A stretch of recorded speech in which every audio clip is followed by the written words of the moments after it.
commercial kitchen and I'm about to demonstrate how to make my triple berry and rose water cake using Lewis Road Creamery's incredible butter.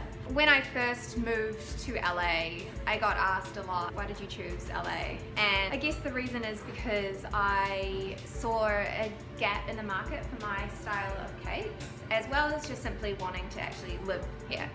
But one of my big concerns was, how on earth am I going to get my cakes to taste like they do in New Zealand without quality butter that you can't seem to really find here. So thank goodness that Lewis Road Creamery is now supplying the LA market. This stuff is gold. It is grass-fed in New Zealand, and it's just this most glorious yellow color, which is unlike anything you can find in the American butter variety range. So we are so lucky to have access to this amazing product. And the cake I'm making today really showcases the butter. It is quite heavily used in the cake and then of course in the icing as well. I guess I'll get started. So I've got my 200 grams of room temp butter here, and I'm actually using the salted variety, although they do a unsalted variety as well. If you were going to use the unsalted one, just add a pinch of salt to your batter as well. Okay, so I will get cracking. I've got my Kenwood mixer here,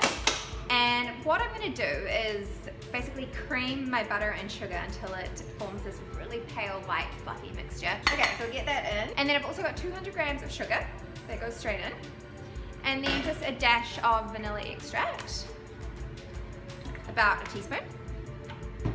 And then we're just gonna get that going on high speed for at least 3 minutes. The more whipped and creamed it is, the better. Okay, so our butter and sugar is very nicely creamed. I'm just gonna scrape down the bowl, and then I'm gonna gradually add my eggs. Having an electric stand mixer makes this process much easier. Now I'm gonna add my eggs just one by one while the mixer is going on kind of a low speed. I always crack them into a separate vessel which is see-through, and then you can kind of hold it up like this, and if any shell has sunk to the bottom, it's much easier to fish it out of this than it is the bowl, so that's why I do that. Okay, so gradually just add one egg at a time. And these are at room temp, another kind of important tip. And you really want to get each one incorporated before you add the next to stop your mixture from curdling. Okay, I'll add my next one.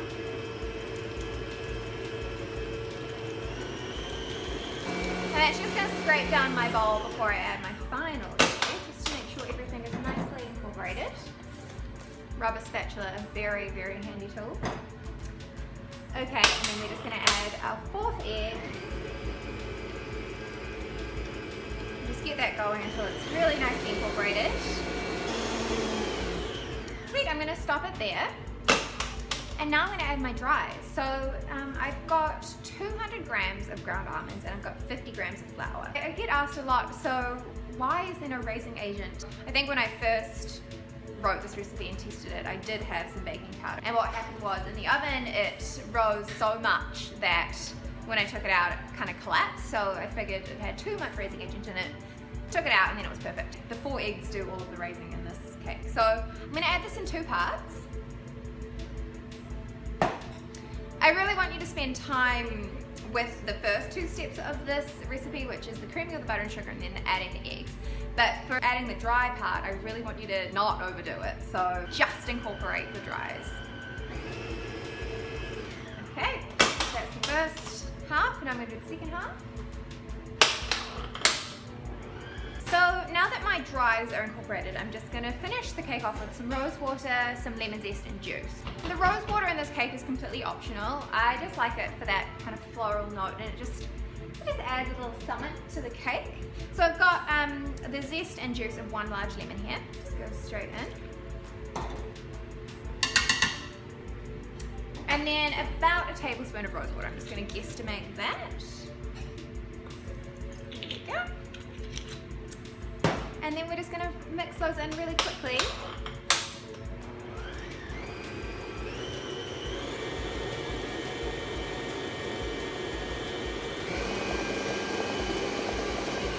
And we're good to go. Now we need to tin it up. Tin it up.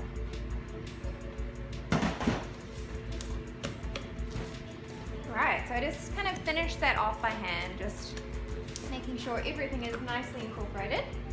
And then I've got two 9-inch or 22 centimeter tins here, and I've got two baking paper rounds, which are actually too big for the tin. So what happens when you push them in is that you end up with little ripples around the sides of the cake. Signature cake vibe. So I'm just going to spray the tins with a little bit of oil spray just to make sure these papers stick down. And you just push them in. Super easy.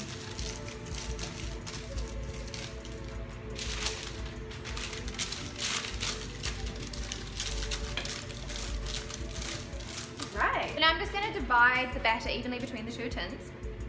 Obviously, if I was baking this for an order, I would be kind of weighing it out and making sure it was perfect, but today we are home baking, so we're just going to eyeball it. You're really going to taste the butter in this cake. It's a very rich and luscious cake. So we're just going to spread that out to the sides.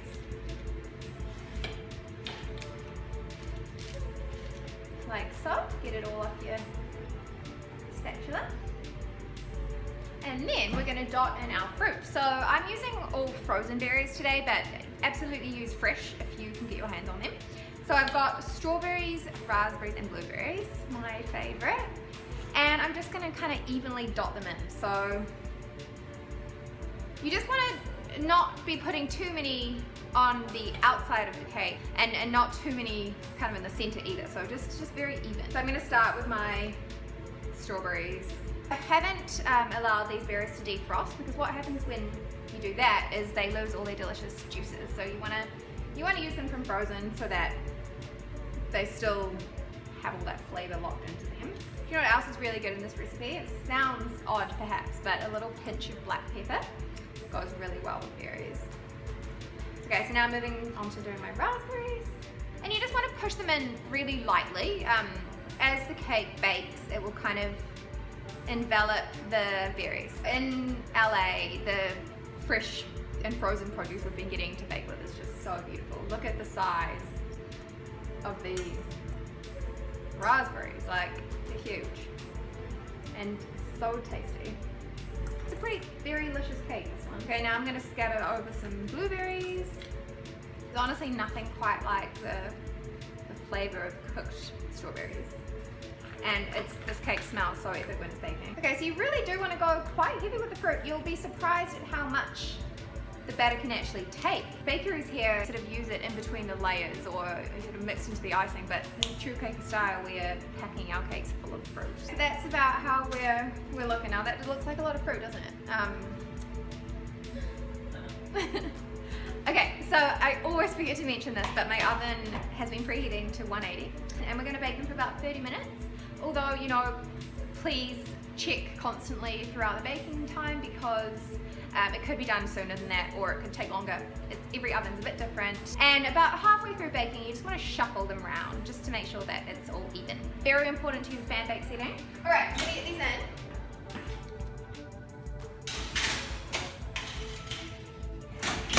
Okay, so my cake has come out of the oven. It's completely cooled, and now I'm gonna make the icing. So, of course, this uses some more butter. So I've got 150 grams here of room temp butter, and I'm going to cream it up with some icing sugar, which I need to get. I've got 2 cups of icing sugar here. And I'm just going to beat those 2 things together for a really long time. You know, at least 3 minutes, and you want to do it on high speed and just get it super pale and fluffy. While that's going, I will de-tin my cake. So I've got 2 cooling racks here, and I'm just going to place both of them on one and then flip them out like so.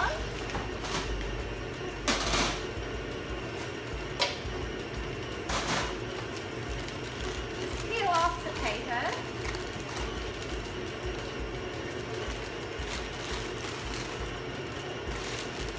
And then just flip them back over the other way. And then I've got a cake board and my turntable. both unnecessary things if you're just baking from home.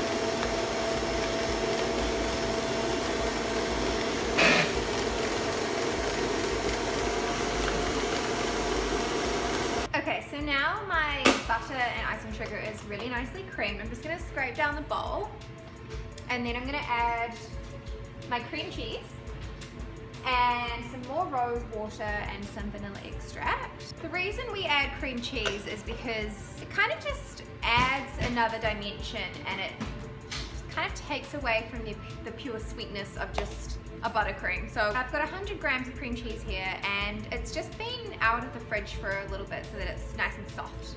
I'm just gonna put that straight in, along with a dash of rose water. I'll just do like a capful. And then a dash of vanilla extract as well. And we'll just get that going again.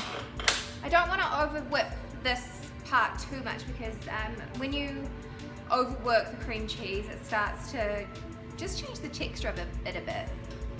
So we just want to really break it down to get it smooth. Okay, that's looking perfect. So now I'm going to just do something that's a little out there. Basically, I'm going to be crushing up some freeze-dried fruit and putting it in the icing. This adds a really, really delicious flavor and texture to our icing. So I've got the same berries that I used in the cake, so freeze-dried strawberries, raspberries, and blueberries. And I'm just going to take a handful of this lovely mixture here and just kind of crush them up into my bowl, like so. Look at that. So of course the freeze-dried fruit is from Fresh As, who we have used for about 10 years now. Okay, and we're just gonna mix that up. Actually, I'm gonna put a bit more in, to be honest. Why not? It looks so good. So you'd be surprised that that golden yellow butter has become this really white, pale mixture as soon as it gets beaten up. I love seeing that color change, it's really cool. Okay, so now we're gonna ice our cake. We've got a handy cake mover here.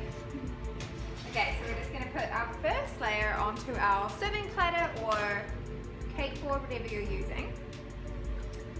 And then you're gonna get a nice big dollop of this icing, and look at that. Put that straight in the middle. And then with an offset spatula or a knife or the back of a spoon, whatever you have on hand, just going to spread that out to the sides.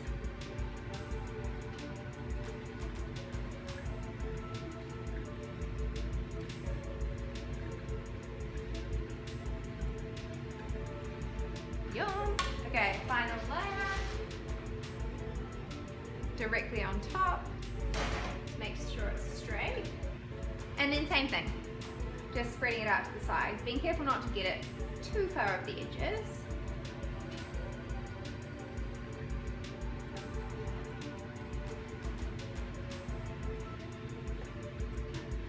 And then to decorate, really you could do anything you want. In my case, I'm going to use a bit of strawberry coulis, which I made earlier. It's basically just roasted strawberries blended with a bit of icing sugar. Super simple. And I'm just going to do a nice swirl of that just to add a whole nother layer of berries, because why the hell not? And then I've got some dried rose petals here, but you could use fresh or you could use whole roses, whatever you really feel like, just to top it off.